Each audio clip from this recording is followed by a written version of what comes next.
Hey everyone, today we're going to be doing another back to basics video, and this time we're not going to be focusing on an on-pitch concept but an off-pitch concept, and it's going to be recruitment and retention, specifically at the college level, though we'll mix in a couple questions about the club level as well. Now, this isn't an area necessarily of expertise for me. I haven't actually held that many leadership positions through my year in Quidditch, at least within teams. I sat at Tufts board meetings for a lot of years, but I was only really assistant coach officially 1 year. I didn't have an official leadership title when I was with QC Boston either. So I brought in some people who definitely have some experience with recruiting to give myself a little bit more aid. So I'm going to talk to all of them first, kind of get their ideas on recruiting and retention, and then at the end I'll sum up with my ideas. So please like and subscribe below, and let's get into it. So to start the video today, I'm going to talk to a pair of current college leadership players. Daniel Williams from UTSA, Serena Montero from Tufts, and I think they both have interesting perspectives to give. UTSA was in a bit of a tough spot coming into the season where they're really low on players, and then with a huge recruiting class, vaulted all the way to the top of the country. Tufts has generally had a lot of success with recruiting for being a smaller school and had another strong recruiting class this year. The program's gotten pretty large at this point. It's generally been pretty large throughout, so I thought they'd both be good people to talk to. So now we're going to speak with UTSA captain and coach Daniel Williams. So Daniel, thanks so much for coming on. Thanks for having me. Good to see you. Yeah. So first I kind of want to talk about your own kind of entry to Quidditch story. So both how you originally got recruited and what made you stay with Quidditch. Okay. So I played soccer for most of my life. And then coming out of high school, I was just kind of over it. I needed to find something else to do. And so I started to take up volleyball, but I wasn't very good at volleyball. But it stopped me. I'd still go every day, kind of meet some new people, mess around a little bit. And then there's this guy, Jonathan Garcia. He was like, "Hey man, I play Quidditch." I was like, "Sure you do. That's cool." He was like, "Yeah, you come out." And I was like, "Yeah, maybe." So I gave him my number, and then 5 weeks go by. I ignored every single text message, and then finally, I was like, "You know what? I'll go. I'll just make him stop. I'm tired of getting the text messages." I went out, completely played terribly, and I was like, okay, I have to be good at this now. And then I stuck around. I think I just enjoyed it so much, which was like the most fun time I've had playing a sport ever. Just like the actual playing, it's really fun. And then everybody that I met, both on the team and through tournaments and stuff around the region, they were just all completely down-to-earth people that were awesome to talk to. That kept me around. Like most people, I think we all just kind of love the atmosphere that Quidditch has, so that kept me around. And then, as I started to, I guess, feel more confident and get a better understanding of the game, it kind of drove me more like, oh, maybe I can just win some games. This would be fun. So that drive since then has just been kind of keeping me going. So you entered your first year would have been the last year before the split. So do you think the split positively or negatively affected your experience with Quidditch anywhere, or do you think it kind of independent because you were still pretty new at the time? Yeah. I don't really know. I don't think I had enough experience without the split to kind of make that analysis. But I definitely think for new players, it's better to not have to we played Cavalry and lost by 20,000 points.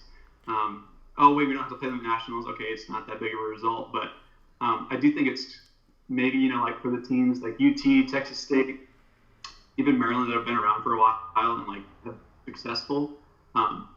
Maybe sometimes it's hard to find some elite competition to play against. So I think that kind of is a downer for them. But as a new player coming in, I don't really think I would have had a better experience if it was not split. Sure. So UTSA found itself in kind of a unique position this year where you're kind of down on players, and then you guys managed to turn it around to be one of probably the top two college teams in the country all season. So just kind of break down the situation and how you guys addressed it at the beginning of the season. The last year, or 2 years ago, we graduated pretty much everybody on the team except for 3 of us, and I was the only one that had been playing for a year before that. Everybody else was a rookie. So we needed to do a lot of recruiting. But that was one of my, I guess it was my junior year, so that was one of my, more intense semesters in school. So I didn't really have the time to commit to recruiting as much. So it kind of slacked off. We didn't get the best recruiting class, but we got some, I think, key players to join our team that were really about the whole recruiting process and love talking to people. So this year, I give him all the credit in the world. Hayden Kleins, he dedicated like the first month of college last semester to just like recruit people, everybody he came by. And I think we had some ridiculous number, like 150 people total over like the 3-day tryout that we had. I mean, that was just ridiculous. We had like a pick of whoever we wanted to come. And just from then on, we got like some really good athletes that were great people that loved to just work hard. And, they all were very receptive to what we had to say. And so I think throughout the season, as they got better and more confident, just their athleticism and their minds just took over, and we just, rose to the top.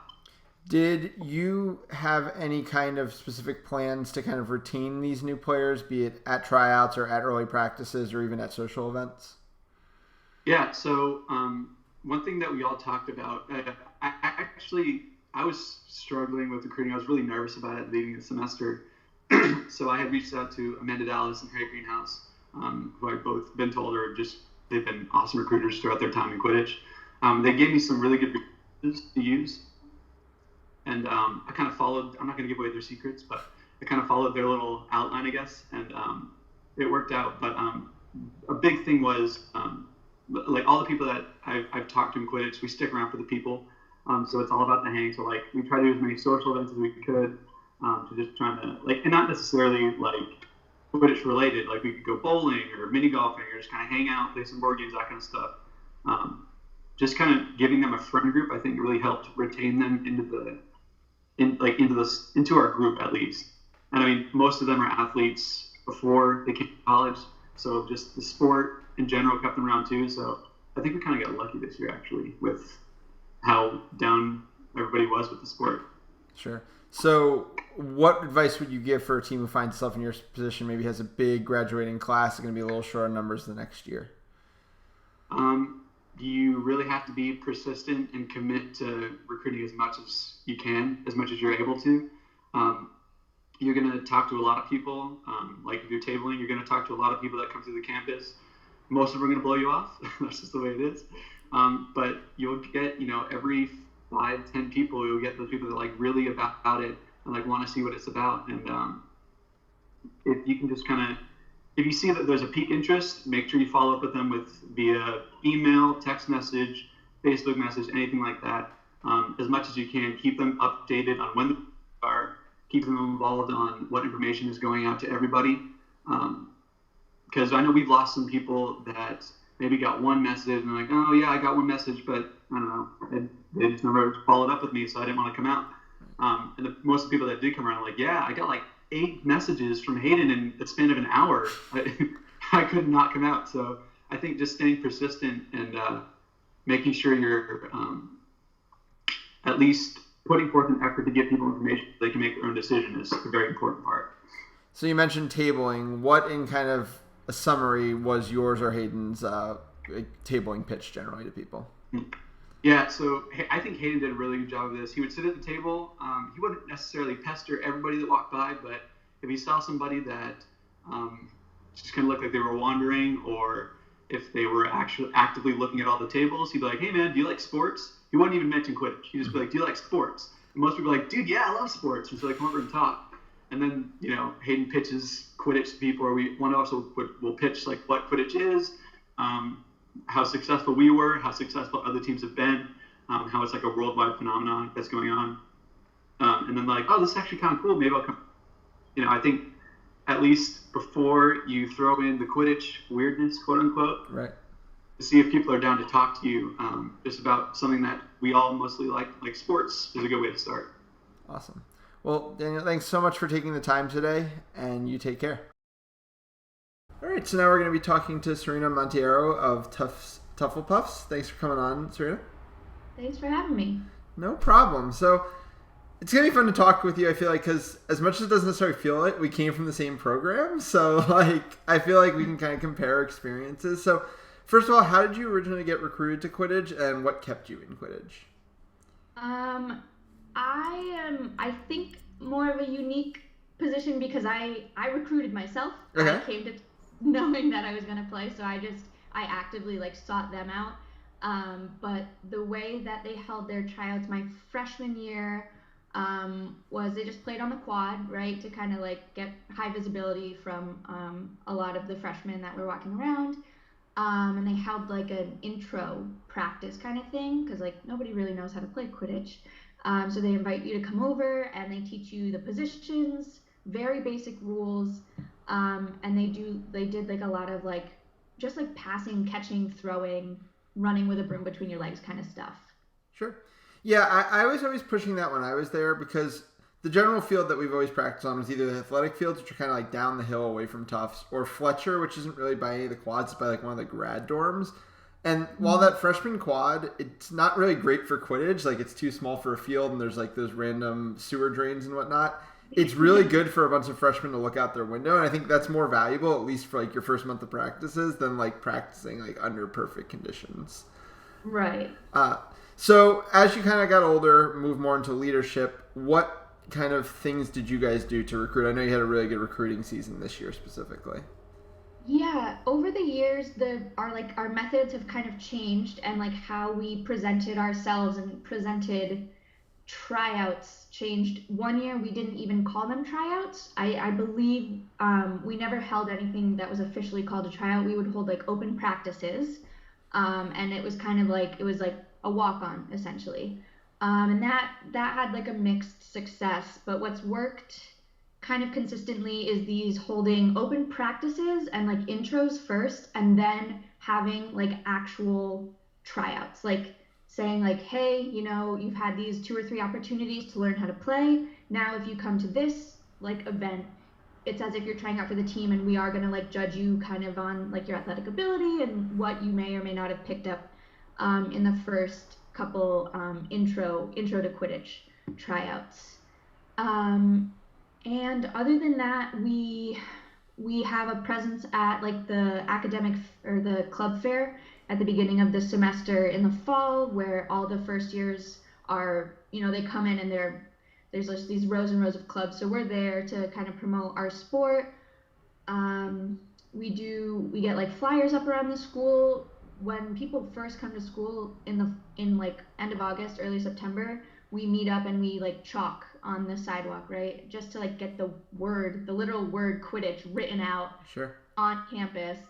And then like some information, how to find us on social media, arrows to like the fields that we'll be at and stuff like that. Sure. So kind of circling back, you said you kind of recruited yourself into Quidditch. So how did you know you wanted to play Quidditch coming into college?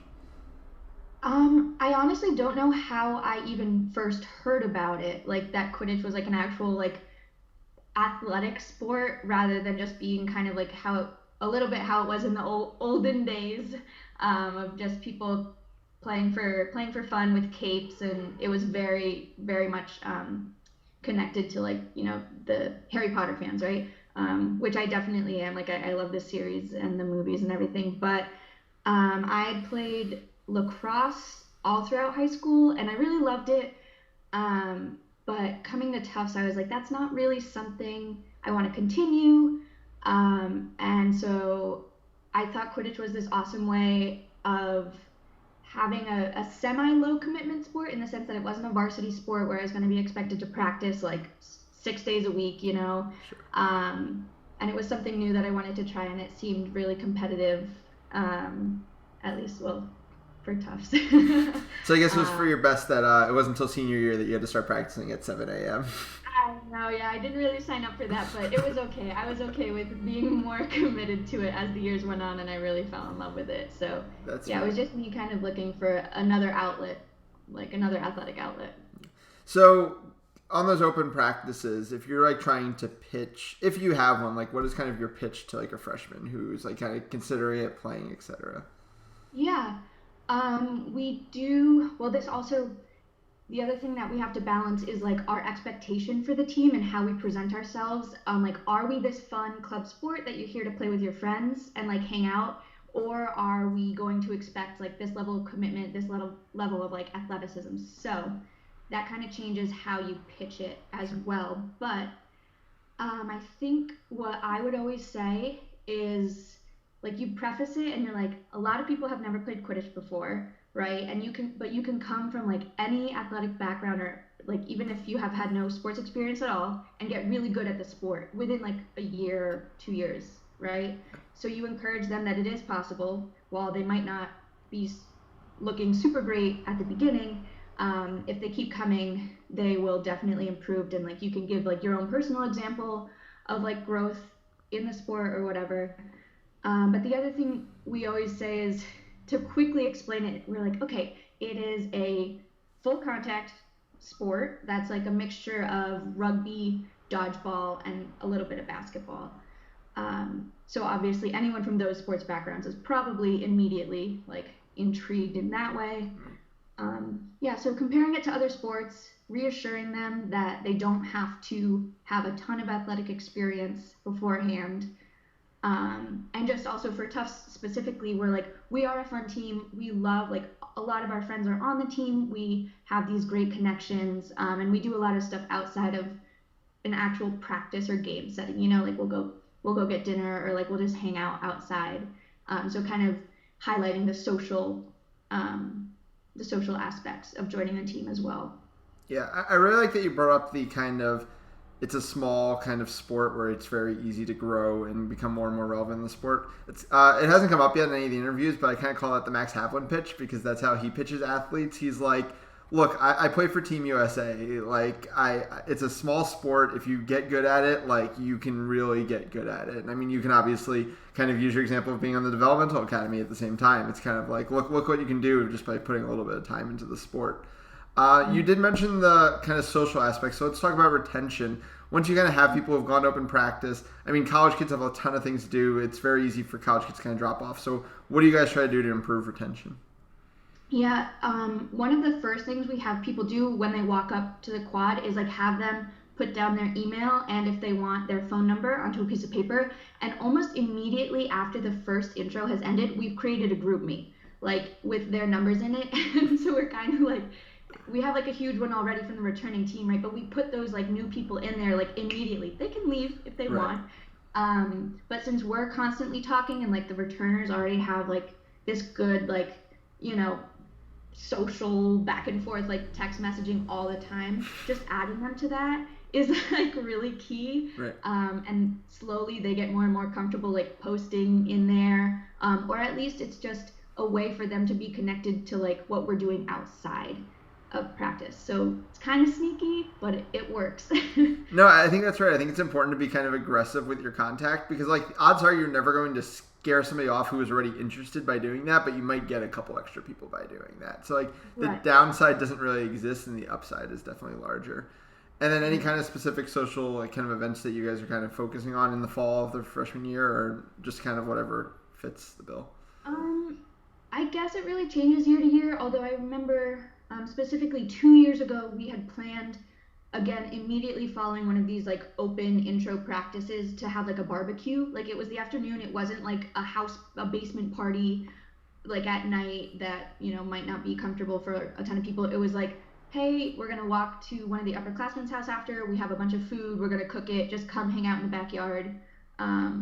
So that was one event that I thought was pretty successful. That happened my junior year, and we kept around a bunch of the freshmen from that year that came to there that. So I don't know if it's directly correlated, but worth a shot. No, I mean, showing that social aspect right off the bat is definitely really valuable. Well, thanks so much for talking today, Serena, and you take care. Now I'm going to talk to a pair of club players who, even though they're not currently in the college game, I think they have interesting perspectives. And as Daniel already alluded to, Harry even gave him a bunch of those ideas. So I'm going to talk to Harry Greenhouse, who was a former leadership at Maryland and now is in the Boston area and has coached the Boston Knight Riders for a lot of years. Also Teddy Costa, who was at RPI and is now the captain of Revolution. And I think both those programs have had a long history of success, and I think it'll be really interesting to see what they have to say about recruitment.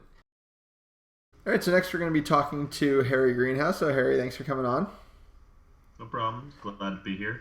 All right. So first question I just want to ask is, what drew you into Quidditch originally? How'd you get recruited? And then what made you stick around? So I found about Quidditch from on the first day. He said he knew about the team, and he said that they were going to be practicing that week.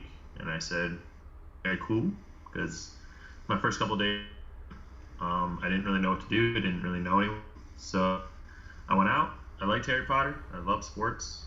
And I went out, and I showed him my first practice, and I really fell in love with it.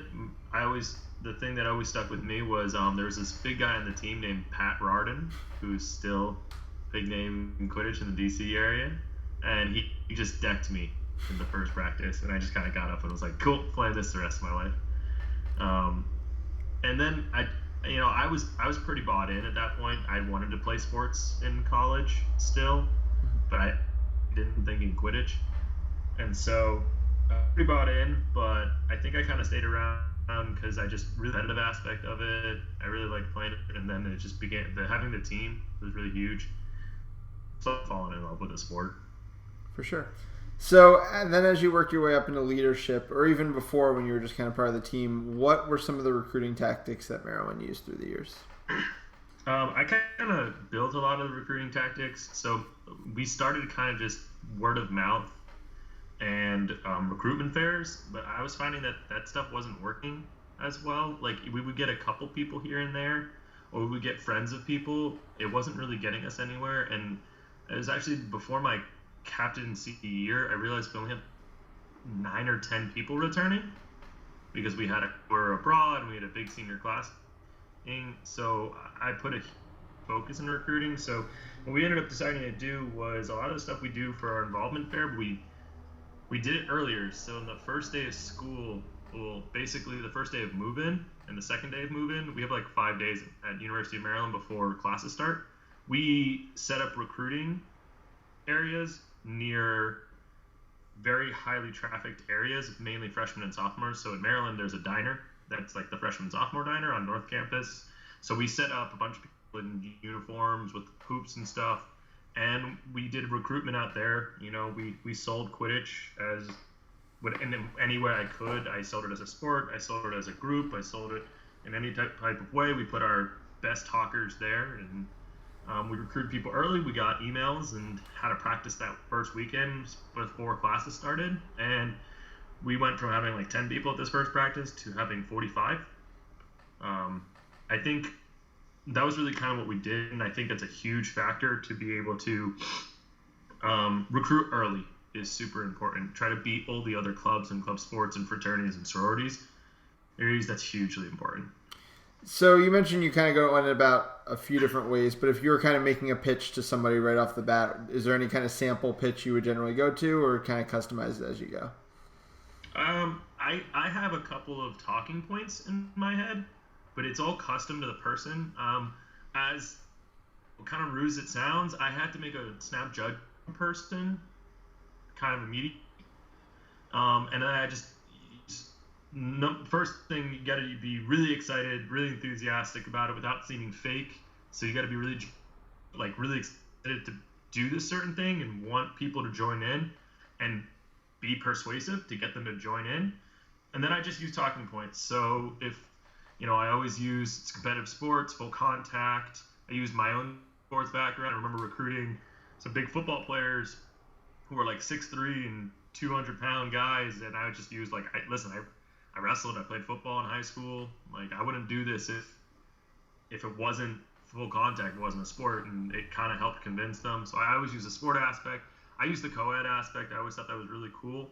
For certain people, I used, that it's a club, it's a hangout. We socialize as a team. We have events as a team. Whatever you needed. I used a lot of traveling aspects. I thought that was really cool. And I just basically used anything I could that the team was doing, and because it was a social group and a sports team, I kind of used anything I could to try to give the validity that we needed. Quidditch doesn't have that inherent validity, in my opinion, that other sports like lacrosse or ultimate frisbee do, and that's out of name recognition and history. We don't have that yet, so we have to build that in how we talk to people. So I always made it seem like this really cool thing that you need to do with us. So just come out to this one practice and we'll convince you to stay. Yeah. So you mentioned the social aspect a few times. So you've got these players here. What kind of are your focuses in terms of retention? So to me, retention starts at their first practice. So our first practice, we had we always have a lot of new people, and I always knew to focus, and especially this year, this is my captaincy year, my junior year. I told our big veterans, I said, listen, your job today is to pick a new kid on the team, and you're going to be their best friend. You're going to give them someone to talk to, and you're going to hype them up like crazy. And that's what I did. So I would hype up every single thing they do while teach them and sort of build that sort of personal connection with me, sort of get them that friend. And then it's just about immediate socializing, immediate groups. So after the first practice, it was like 100 degrees, like 90 degrees outside. We jumped in the fountain as a group. It was really cool. And so there's still pictures on Facebook from me that year with a bunch of freshmen who played Quidditch for a long time, cough, Mike Madonna, who all jumped in the fountain with me, and then we all got lunch together. So, we have all these freshmen who are having lunch with, a junior, someone who's a lot older than them, already has someone they can look to. And, this big group that I did this with, it was like 8 people. They all came back to the next practice, and we had a party and an event that weekend, and they were all at it. And I invited them all, and I added them immediately to our social chats, or like Facebook group back at the time. And so I did it that way. And then from there, it's just continued retention, starting getting on in them, making sure that they're coming to practices, hanging out with them as much as possible, and, giving them goals, just like, I have goals, and, all of a sudden they're part of the social group, they're part of the team. They have friends, they have certain things that they get from it, and all of a sudden it's part of their routine, it's part of their schedule, and they want to be a part of this because they started doing it. So you mentioned Mike Madonna, who's obviously a big community personality. You obviously are a big community personality, kind of known across the country, etc. How big of a part do you think for retention is the aspect of kind of the wider community and getting involved in that, and how aggressively or unaggressively would you push that on someone? Because I feel like some Maryland people end up very involved in the community. I mean, the former ED was a Maryland graduate. Some Maryland people, I feel like some whole Maryland teams are a bit more insular. So how do you judge that, and how aggressively do you push that? I actually, when I first started, didn't push it. I didn't think it was needed fully. I think as you're moving now, it does help a lot to really build that community, but I think it has to be community in a smaller scale. I don't think the online aspect is really there always for a new recruit but it's there if they want it. I kind of like it from a smaller scale type thing. So I run MQC, the Massachusetts Quidditch Conference now, and we're really big proponents on socializing with other teams. So kind of doing it on a small scale and letting them sort of run their social, like becoming friends with these people at events and tournaments that they get to be a part of here, and going from there, and then you kind of invite them to the big, gigantic, all-around Quidditch scheme. Sure. And kind of just sort of like easing them in, because it can be really hard to talk in those big Facebook and Quidditch scale things. I was never a big factor in that. I never pushed that. I always thought you can just retain from a team perspective, and as players get more interested, they'll want to see the bigger picture of the sport, and that's kind of how it goes. So I don't think it's an immediate thing, but you kind of progress there as they meet people at tournaments and as they talk to people, and then you kind of just give them the facilitatory ways to get that. For sure. Awesome. Well, thanks so much for taking the time today, Harry, and you have a good one. So now I'm going to be speaking to Teddy Costa, the coach of Revolution and also former RPI captain. Teddy, how you doing tonight? Doing good. How are you? I'm doing well. So first thing I wanted to ask that I've been asking everybody, how did you get recruited to Quidditch, and what made you stick around? Sure. So I started at RPI with the soccer team. I went to training camp and was there through the 2 weeks leading up to kind of when everybody showed up, and then like a got cut on the last day with like 6 other people or whatever, so it wasn't like I was that close. But the point was, you end up, now I'm just in a pool with a bunch of other freshmen who they have a policy at RPI where you have to take a freshman week activity during one of those days. But I didn't sign up for anything because I was under the impression I'd be playing soccer. So now I get called into like the first year student experience, whatever. And they're like, well, you have to pick something. And the options are ballroom dancing and Quidditch. So my decision was pretty straightforward. From there, I was like, I can do Quidditch for a day. It won't be that big of a deal. Just, go with it. Sure. And it was super, as most people that have tried it and stuck around with it found, it was super fun. And I met Mario there, who basically cornered me afterwards.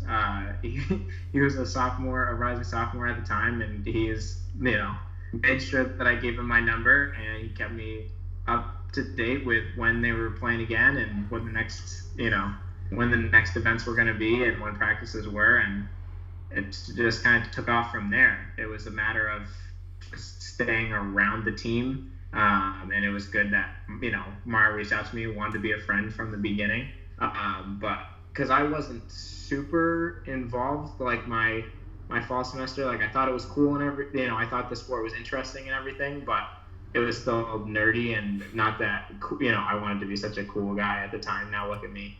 Sure. But you stick around with it, you make friends, and you realize the potential of the sport and get kind of united with teammates, and that's what keeps you around, in my opinion. So that's kind of how it worked for me. Sure. So, and then as you kind of play longer, you end up kind of in leadership with the program. And I know you and Fiona and Mario have mentioned before the kind of that advantage of the fact that everybody has to try one activity. But beyond the fact that people will be trying it out that one time, or even within that one time, what do you guys do to drive recruitment beyond that? Sure. Yeah, because if you think about it, recruiting is the less important half, right? There's recruiting and then there's retention. So it's one thing to get everybody to try it once, but it's another thing to get people hooked, and how do you get people to stay? So, that situation, where you have like a whole day with a group of freshmen, that's kind of a unique situation.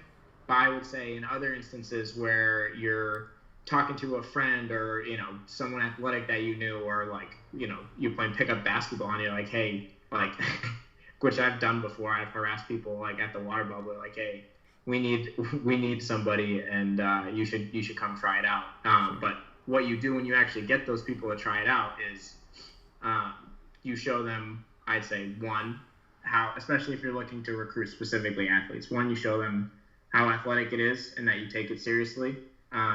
You make the person or the people that you're recruiting feel welcome, but not singled out, not like outsiders, right?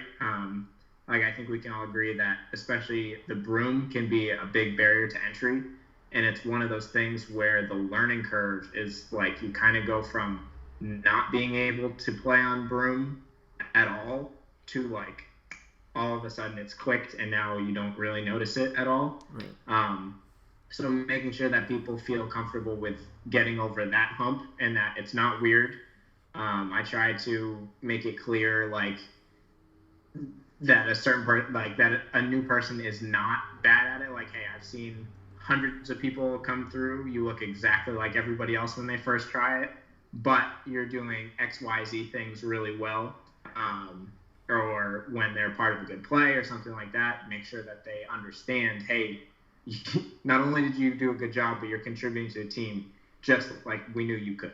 And I think that kind of reinforcement in the idea of being able to contribute, being able to be a part of something athletic, being able to compete and do your best at something, I think those are the key things to kind of recruiting in any sport, but things that you need to make as clear as possible on the kind of in-game, in-practice side when you're recruiting specifically in Quidditch, because people aren't going to think of it exactly like any other sport, especially if they're coming from an outside perspective.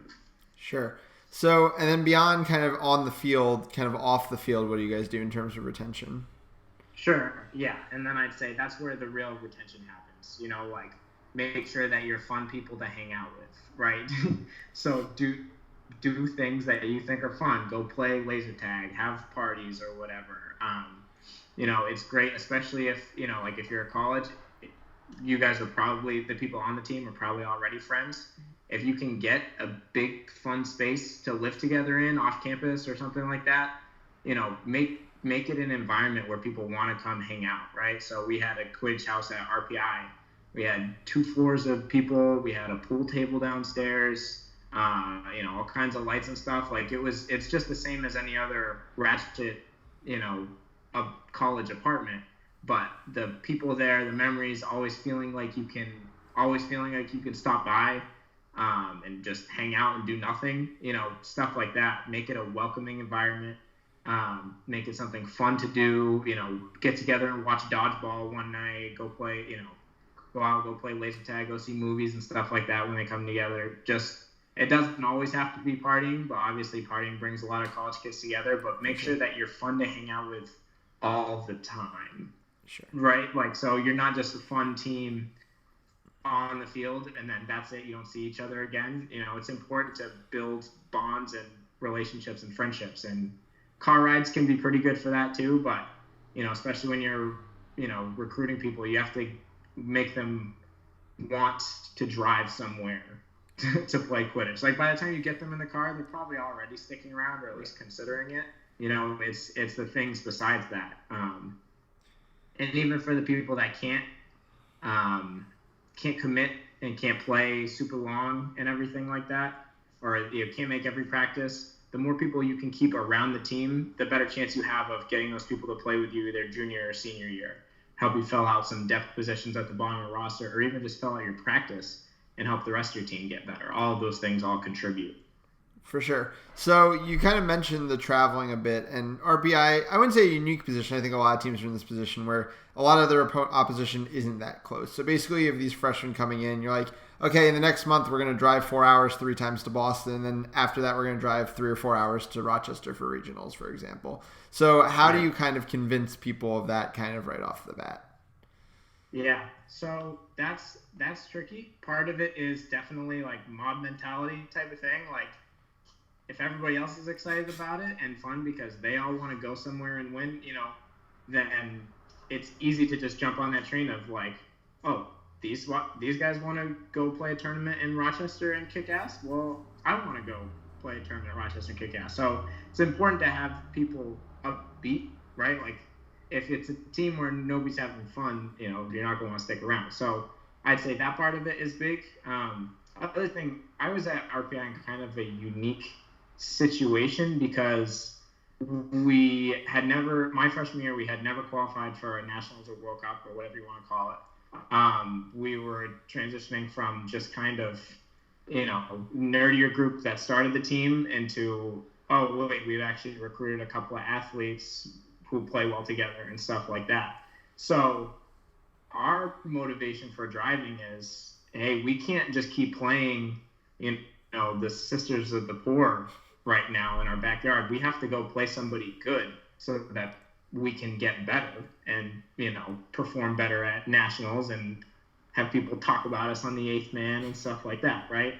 And it's that kind of common vision that I think helps, right? And that's, to me, what has always been one of the best parts of being on any team is having a goal, having, that light at the end of the tunnel that you're always working towards. So I think those are some of the ways that you make the car rides fun, and you bring it up to people like, yeah, it was, if you're in Texas or whatever, you bring up like, yeah, it was really fun. We stopped at Buc-ee's and stuff like that. Rest stops are fun. Something in people's houses can be fun. Yes. You get used to making the most of situations, I think. For sure. So the last question, and if you don't really have an answer for this, it's fine. But on the club side, I mean, I'm pretty sure everyone on your team had played Quidditch before they joined Revolutions. I don't think you have any new players. So do you think there's much of a future in club team recruitment, or do you think it'll mainly always be more college players and maybe you get a Sheldon Bostic every once in a while? It depends a little bit on the area. So I think, right, because things will always go on the kind of the path of least resistance, right? Sure. So You're in Boston, New York, Austin, you're in a college town. It's going to be easier. Like, the easiest recruitment you can get for 5 kids a year is going to be college graduates that are still in the area, right? Or people that are younger people that are moving into the area, right? Like Axel moved to Austin, stuff like that. Sure. Whereas you look at areas where Quidditch programs maybe aren't as established, like let's say Houston, right? Though teams like that are definitely going to need to finagle their way into recruiting players and convincing adults, hey, you know, the life that you're living that you're perfectly comfortable with right now, you should come put your body on the line and spend money and drive a ton to come do this other thing with me, because I have something I'm really invested in and I need you to be a part of it with me, right? But that's a harder sell. Right. You know, college kids are trapped on campus in a lot of ways, right? You know, it's easier to try to just be like, oh, like shit, I'll try it once, than it is to say, oh, I'll drive 45 minutes into Boston on a Saturday, go play a game I've never heard of with people I've never met. You know, it's a tricky sell, but there are areas where you need to be able to get good at it. And I say that's one of the things that I think specifically, like, you know, I've only played in the Northeast and Houston, but I think Houston is doing a really good job of that. They don't have they have St. Houston State, but even they're, you know, to a Northeasterner, they're not close to Houston. You know, they're not close to where I lived anyway, right? And so they need to pull from active working adults. So you need to do the networking thing at your office. You need to be very active on social media. I think they do a really good job with their social media. They make all their practices public. They welcome people from other teams to try to fill them out. Anytime they can, they're trying to, do events. They'll do public events, just like if you were a college team, you would want to do a public event, host a practice out on the quad or something like that, or on Freshman Hill like we had at RPI. You know, make yourself available to the public, make your presence known, have an impact on the community. And that's definitely, I think, harder, but there is a place for it, or I'd like to think there's a place for it if the sport continues to grow. I think that's fair. Well, thanks so much for taking the time today, Teddy, and you have a good night. All right, so summing it all up, what do I think about recruitment and retention? And this is going to kind of track in a lot of the ideas that we've talked about already on this show. So, starting with recruitment. Recruitment needs to be aggressive. I think Daniel touched on this really well when he mentioned that his teammate went out and was just talking to as many people as he could. And not just passively talking with them, actively talking with them, right? You need to get people interested.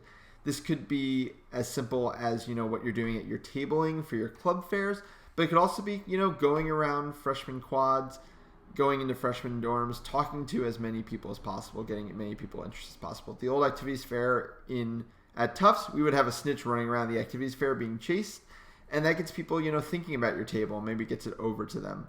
I think at activities fair, it's always a good idea to kind of present what you want to be. So having some of your most athletic people at the table really kind of highlights that this is a sports team. This is something you're joining to be part of a sports team, and I think that can help. If that's not the way you want to go, there's a lot you could play up the Harry Potter of it all if you think that'll be your better recruiting strategy. But, for a team looking to really get competitive quickly, I think playing up the sports angle is very important. Getting into freshman groups online can also be helpful. Get all of your information out there. Always keeping a social media presence because, when freshmen are first getting accepted, they're looking into the school, they might stumble upon some of your social media, and maybe that's the way they'll get interested. Then, once they're actually there, once they're at those first practices, tryouts, first thing you need to do, those practices and tryouts need to be very, very inviting, right? You need to go over basics. You need them to not feel lost. I'm sure your better players might get a little bored with that, but hey, this retention is the most important thing at those things. And you should be talking to these people and making them feel welcome. They should not just be another person at the practice. One-on-one conversations are huge. For the real athletes that show up to your practices, as I mentioned earlier, I really love the Max Havlin approach. You go up to them, you say, hey, this is a new, young sport. There's a lot of room for growth. You can be one of the best players in this sport if you put the time in because the pool is so small. that appeals to athletes. Athletes want to be successful. It's what drives them, and to have that opportunity can often retain a lot of those players. As other people have mentioned as well, really play up their successes at those early practices. Keep talking to them, open dialogues. Once those practices are over, this is where the social aspect kicks in. These kids have a million clubs to choose from, right? And it's tough to get them to dedicate their time to your specific club. So it's not about just being another club, it's about being a social group. And yes, a lot of your older players may feel like they have their friends already, they have their social groups. That doesn't matter. You need to make, for these freshmen, their social group. Because if it's their social group, it's where they want to spend their time. They're not trying to prioritize other things. So you're going to get more retention. You're going to get more attendance. These are really important things. So right off the bat, having social events that they're all welcome to, be it, more parties or more other kinds of social events, barbecues, game nights, etc. Kind of whatever works for the mood of your team and the mood of the freshmen you're trying to recruit. Also, get them aggressively in social media. Get them in your group meets. Get them in your group chats on Facebook. Even if they haven't really asked for it yet, that way they're seeing these communications, right? And I don't think, as I said earlier, people really get scared off if they're already interested because you're too aggressive socially. I think if they're leaving because you're aggressive socially, they weren't that interested to begin with. But by being aggressive socially, you might get more people than you otherwise would, right? And really maximize every effort. We spend a lot of time in cars going to tournaments. Great chance for socialization. I see a lot of teams, you have your senior car and then you have your freshman car. I don't think that's good. I don't think that's mixing as well. I don't think that's creating one big social group. We always used to mix it up. We'd have younger players in the car with older players in every car. And I think that kind of opens up more of one big team social dynamic. And that's going to do better things for retention than you otherwise could. Beyond that, I think there is something that hasn't been mentioned much, which is the value of the greater community. I think when we were really having our retention booms in Quidditch, it was kind of when fantasy was at its strongest point, fantasy Quidditch, that is tournaments.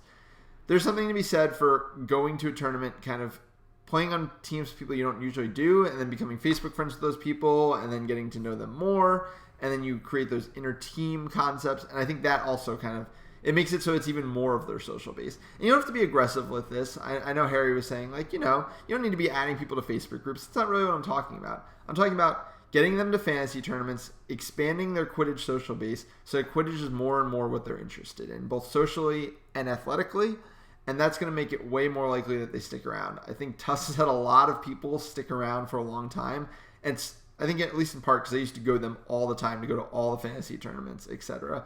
Once your friend base is in the sport, you're going to stay in the sport. So that's going to do it for us. If you have any questions, I'd love to answer them. I'd love to reach back out to our panelists that we talked to today as well. Otherwise, thanks for watching, and you take care.